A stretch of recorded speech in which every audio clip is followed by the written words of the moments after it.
Speaking to any number of people around Diamond City will often give you the prompt to go check out the Salem Museum of Witchcraft. For the time being, this will get filed into your miscellaneous objectives, but heading out to the area and then finding a body nearby the Salem Museum will start the quest The Devil's Due. Pick up the holotape on the dead body outside of the Museum of Witchcraft to the right, and you'll be prompted to go find a way inside the museum. At this point, I would really suggest bringing some power armor and a strong companion. Paladin Dance is an excellent candidate for this. Enter the Museum of Witchcraft through the basement nearby the dead body you found, and you'll be treated to Fallout 4's own little haunted house tour that ends with a fight with a savage Deathclaw.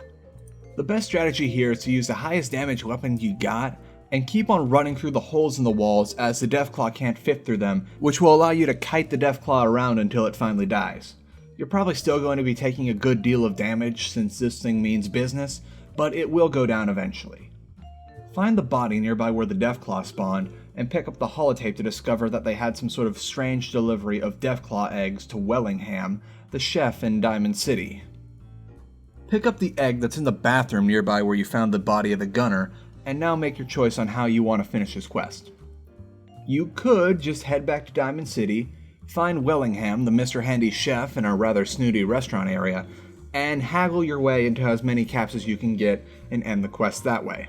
Or you could attempt to return the Deathclaw egg to its mother, which will take you on an adventure through Deathclaw country and some of the hardest areas in the game. Begin the trek north to Lynn Woods and be prepared for some fights. I randomly encountered several Deathclaws myself, and this is before I even got into the Lynn Woods region.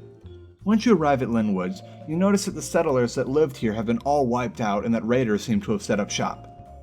Now you can either choose to fight them the old-fashioned way with good old-fashioned bullets, or sneak your way up to the top of the tower, which won't be that hard since the raiders don't like to hang out nearby it, and hit a switch that looks like it belongs to some sort of radio signal beacon at the top of the tower.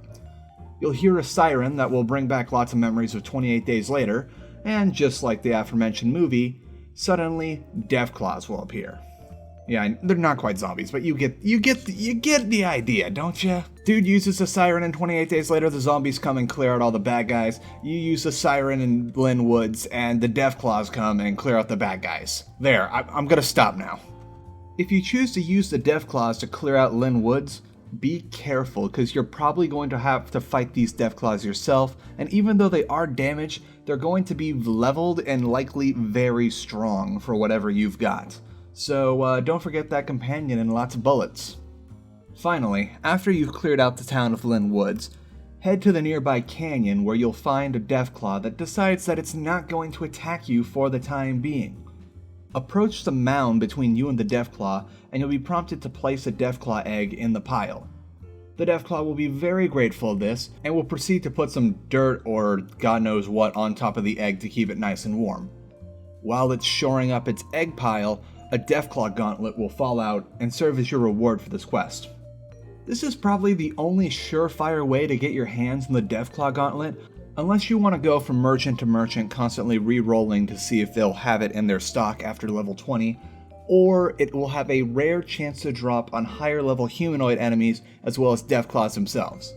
Apparently there's also one nearby the Atom Cat's garage, but it's a bit troubling to find. All I know for certain is that according to the wiki, it's somewhere near a drainage outlet where a bunch of ghouls spawn. That's all for this quest. Be sure to like and favorite the video if you found it helpful, and don't forget to share it with your friends who might have trouble getting the Deathclaw Gauntlet for themselves, or are really interested in the quest but don't have the time to figure it out. Don't forget to subscribe for more Fallout 4 quest guides in the near future, as well as any other fun things like Easter eggs I can find. Thank you so much for watching, and I'll see you guys next time.